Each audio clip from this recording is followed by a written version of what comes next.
Allahu Akbar, Allahu Akbar. La ilaha illallah, wallahu akbar, walillahil hamd. Kaum muslimin rahimakumullah. Hari Raya Idul Adha adalah kisah tentang sebuah keluarga mulia yang diabadikan oleh Allah Subhanahu wa taala untuk peradaban manusia. Itulah kisah keluarga Ibrahim alaihissalam. Melalui kisah keluarga Ibrahim ini, Allah Subhanahu wa ta'ala ingin menunjukkan kepada kita betapa pentingnya posisi keluarga dalam membangun sebuah peradaban yang besar. Sebuah masyarakat yang bahagia dan sejahtera tidak hanya di dunia, akan tetapi juga di akhirat kelak. Dan jika kita berbicara tentang keluarga, maka itu artinya kita juga akan berbicara tentang salah satu unsur yang terpenting dalam keluarga, yang bernama anak atau putra. Dalam kisah keluarga Nabi Ibrahim alaihissalam, sang anak itu diperankan oleh sosok yang bernama Nabi Ismail alaihissalam.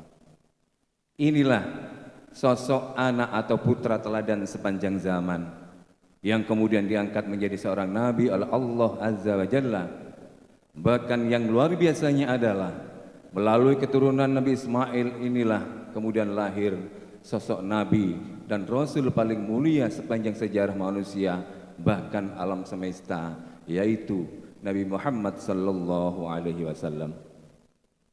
Allahu Akbar, Allahu Akbar, la ilaha illallah, Allahu Akbar, walillahil hamd. Kaum muslimin rahimakumullah. Saya sebagai khatib di sini, saya kira kita hampir semua mengikuti bagaimana anak-anak remaja kita di zaman sekarang. Mereka banyak bergabung dalam geng-geng motor. Mereka mulai berani melakukan tindakan-tindakan anarkis yang tidak pernah kita duga sebelumnya. Kita semua juga nyaris menyaksikan setiap hari di sudut-sudut jalan raya bagaimana anak-anak dieksploitasi, bagaimana anak-anak diperlalat menjadi anak jalanan, disuruh mengemis, disuruh meminta-minta, bahkan ada juga yang sampai menghisap lem dari balik bajunya yang lusuh dan kotor itu. Saya kira kita juga tahu hasil-hasil survei mutakhir yang menunjukkan bagaimana jumlah ABG atau anak baru gede yang hamil di luar nikah terus meningkat dalam jumlah yang sangat memprihatinkan. Dan itu semua barulah segelintir masalah dari problem anak-anak di masa kini. Wallahu a'lam bishawab. Allahu Akbar, Allahu Akbar, la ilaha illallah, Allahu Akbar, walillahil hamd.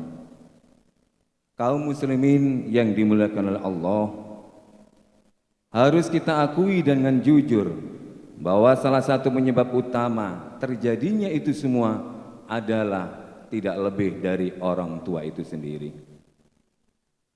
Tidak sedikit orang tua yang terjebak dalam dua sikap yang membingungkan, bahkan bisa dikatakan dalam dua sikap yang ekstrim, yang itu saling bertolak belakang. Yang pertama adalah sikap yang memanjakan terlalu berlebihan kepada anak, dan yang kedua sikap mengabaikan yang menelantarkan anak-anak.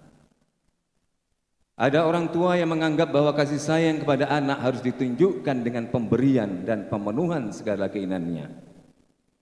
Bahkan ada juga orang tua yang memanjakan anak dengan segala fasilitas untuk mengangkat gengsinya sendiri sebagai orang tua.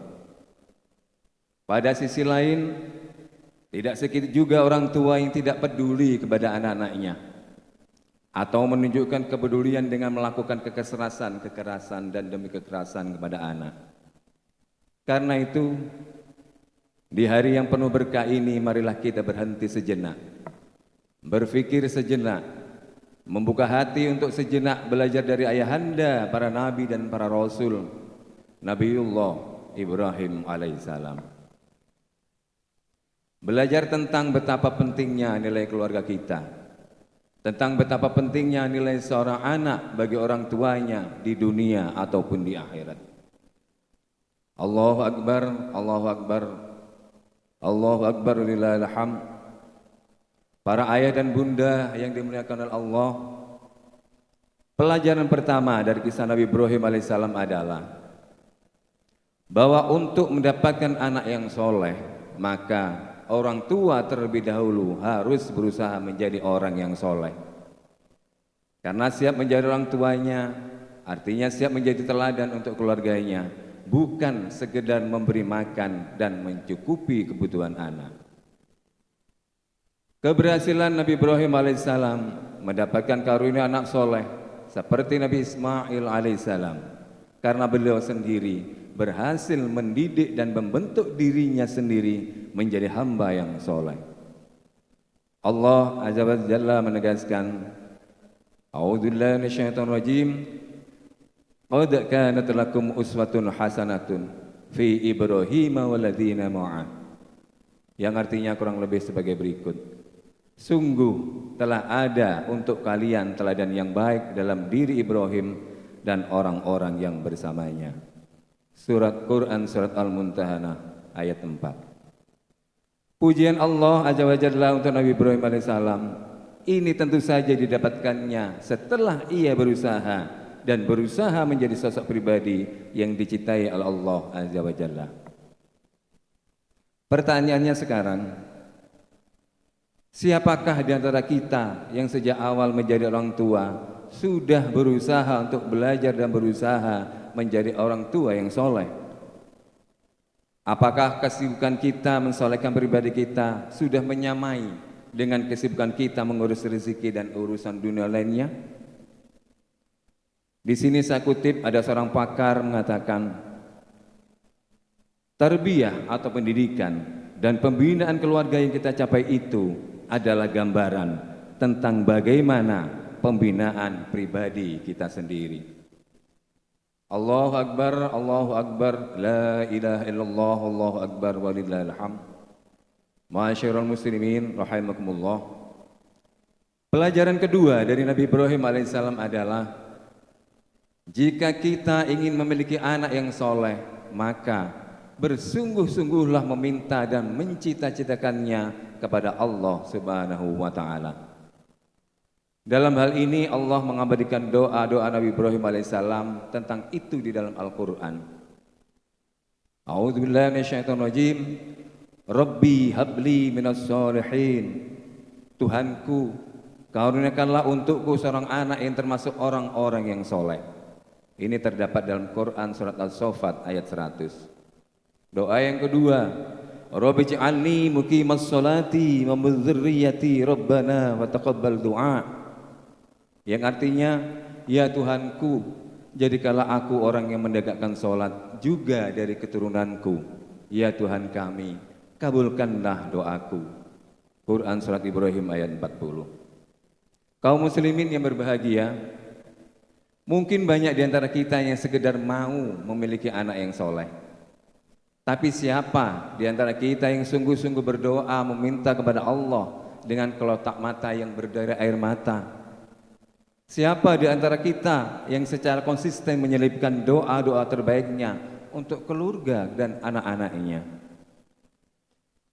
Jika kita memang sungguh-sungguh bercita-cita mendapatkan anak soleh, maka kita harus berpikir dan berusaha sungguh-sungguh pula untuk mencari jalan menuju kesolehan itu. Sama bahkan lebih dari saat kita bercita-cita ingin mempunyai penghasilan yang besar, ingin punya rumah tinggal impian dan kendaraan yang kita idamkan. Maka berikut ini ada beberapa hal yang sungguh-sungguh harus kita jalankan untuk mewujudkan impian anak soleh yang kita harapkan tersebut.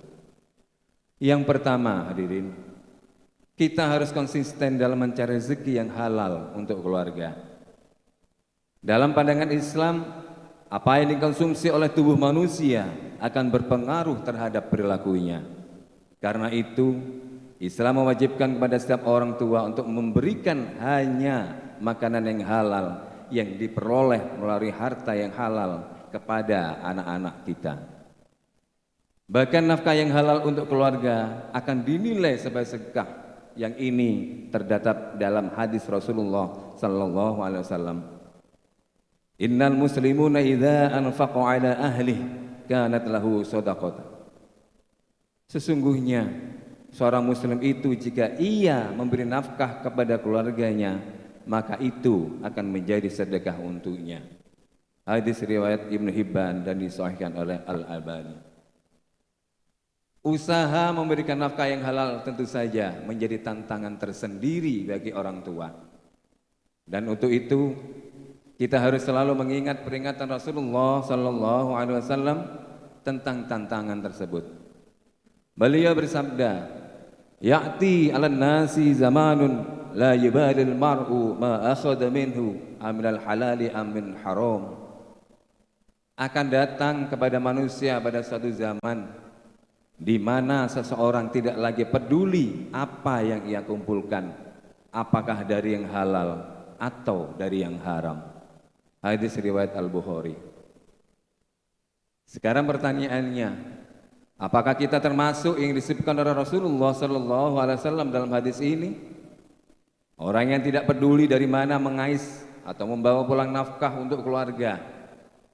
Apakah itu dari hasil suap atau itu hasil korupsi atau mungkin hasil manipulasi seperti yang sekarang ini sedang menjadi tren sebagai pejabat-pejabat di negeri ini. Na'udzubillah min dzalik, semoga saja tidak. Karena nafkah yang tidak halal yang tumbuh akan menjadi daging dalam tubuh kita. Dan Rasulullah telah berpesan, la yadkhulul jannata lahmun nabata minal sud an-naru aula bih. Tidak akan masuk surga daging tumbuh dari harta yang haram, karena mereka atau karena neraka lebih pantas untuknya. Hadis riwayat Al-Tirmidzi dengan sanad yang sahih. Allahu Akbar, la ilaha illallah, Allahu Akbar, walillahil hamd. Kaum muslimin dan muslimat rahimakumullah. Dan yang kedua, kita harus memberikan kasih sayang kepada anak, tapi kita tidak boleh memanjakannya. Pada hari ini, seiring dengan perkembangan teknologi yang nyaris tidak terbendung di sekitar kita, kita sudah tidak ada lagi melihat anak-anak yang dibekali orang tua dengan peralatan komunikasi yang bisa apa saja, termasuk mengakses tayangan-tayangan yang kalau tidak kita sering, maka mereka akan melihat tayangan-tayangan yang bersifat pornografi. Di samping dampak lain seperti kecanduan game misalnya, yang semakin merenggangkan hubungan komunikasi antara anak bahkan dengan orang tuanya sendiri. Ini adalah salah satu contoh kasus di mana mungkin saja kita menganggap itu sebagai bukti kasih sayang kita kepada mereka. Namun, marilah kita memikirkan dengan jernih bahwa bukti cinta dan kasih sayang kita yang sesungguhnya kepada mereka adalah dengan berusaha menyelamatkan mereka dari api neraka. Allah Subhanahu wa taala berfirman, A'udzubillahi minasyaitonirrajim. Ya ayyuhalladzina amanu qu anfusakum wa ahlikum naro wa quduhan nasu wal hijarah. Wahai orang-orang yang beriman, jagalah diri dan keluarga kalian dari api neraka yang bahan bakarnya adalah manusia dan batu. Quran surat At-Tahrim ayat 6. Pertanyaannya, apakah Anda rela membiarkan anak-anak Anda terpanggang di dalam kobaran api neraka? Apakah kita rela membiarkan anak-anak kita yang kita sayangi itu menjadi bahan dari bakar neraka? Allah na'udzubillah min dzalik. Kaum muslimin rahimakumullah dan para ayah bunda yang berbahagia. Selanjutnya yang ketiga adalah terus belajar dan belajar menjadi orang tua yang soleh dan cakap. Apakah kita sudah mengetahui semua panduan dan petunjuk Rasulullah sallallahu alaihi wasallam dalam mendidik anak? Apakah kita sudah memahami bagaimana kita menghadapi karakter dari masing-masing anak kita yang berbeda-beda itu? Kita tidak dilarang mempelajari konsep pendidikan anak dari siapa saja. Tapi harus selalu kita ingat bahwa konsep pendidikan dan pembinaan Rasulullah sallallahu alaihi wasallam adalah pendidikan dan pembinaan yang terbaik dan yang wajib untuk kita jalankan. Tentu saja kita tidak lupa untuk meneladani jejak para sahabat Nabi dan Ahlul Bait, karena beliau juga benar di dalam meneruskan ajaran Rasulullah dan tidak berlebih-lebihan. Cobalah kita renungkan betapa banyaknya hal yang harus kita pelajari sebagai orang tua. Karena sesibuk apapun urusan dunia kita harus, sekali lagi, kita harus menyediakan waktu untuk belajar menjadi orang tua yang soleh. Itulah harga yang harus kita bayar untuk menyelamatkan keluarga kita dari kobaran api neraka yang membara. Hadirin rahimakumullah, di penghujung khutbah ini, marilah kita sejenak menundukkan jiwa dan hati untuk menyampaikan doa-doa kita kepada Sang Maha Pendengar, Allah Subhanahu wa Ta'ala. Semoga doa-doa itu terhantarkan ke sisi Allah bersama dengan ibadah kurban yang kita tunaikan hari ini. Alhamdulillahirabbil alamin, wassalatu wassalamu ala Rasulillahil mu'amin wa ala alihi washabihi tabi'in. Allahumma inna nahmaduka annaka ahlul anta wahmad wa nashkuruka bi annaka ahlul anta syirk wa nusliu alaikal khairu kullahu fa innaka anta ahlul majid rastana. Rabbana zalamna anfusana wa illam taghfir lana wa innahu la yaghfiru dzunuba illa anta waghfir lana maghfiratan min 'indika warhamna innaka antal ghafurur rahim. Ya Allah, ya Rabbana, berikan kami kekuatan dan kemampuan untuk menjadi orang tua yang terbaik untuk putra-putri kami. Hanya Engkau satu-satunya yang dapat memberikan kekuatan untuk mendidik mereka dengan sebaik-baiknya. Ya Allah, jadikanlah anak-anak kami sebagai penyejuk hati kami, yang selalu mendoakan kami saat kami sendiri dalam kegelapan alam kubur. Ya Allah, karuniakan kepada kami anak-anak yang menyintai Al-Quran dan sunnah dari Rasulullah Sallallahu Alaihi Wasallam. Ya Allah, selamatkanlah negeri ini dari pemimpin-pemimpin yang zalim. Selamatkanlah negeri ini dari kerakusan para koruptor yang tidak bertanggung jawab pada sesamanya. Karuniakanlah untuk kami para pemimpin yang adil dan mencintai syariat-Mu, ya Allah. Izinkanlah kami untuk menikmati indahnya negeri ini di bawah naungan syariat-Mu yang maha adil. Ya Allah yang maha mengabulkan, kabulkanlah doa kami, penuhilah permintaan kami. Kamilah hamba-Mu yang lemah, harapan kami hanya kepadamu ya Allah. Engkau maha pendengar, Engkaulah penguasa satu-satunya yang hak, Engkaulah sebaik-baik pemberi yang diharapkan oleh kami. Rabbana la tuzigh qulubana ba'da idh hadaitana wa hab lana min ladunka rahmatan innaka antal wahhab. Rabbana atina fid dunya hasanah wa fil akhirati hasanah wa qina adzabannar. Subhana rabbika rabbil izzati amma yasifun wa salamun alal mursalin walhamdulillahi rabbil alamin. Wa sallallahu alaihi wasallam ala nabiyyi Muhammadin sallallahu alaihi wasallam wa ala alihi wa sahbihi ajma'in.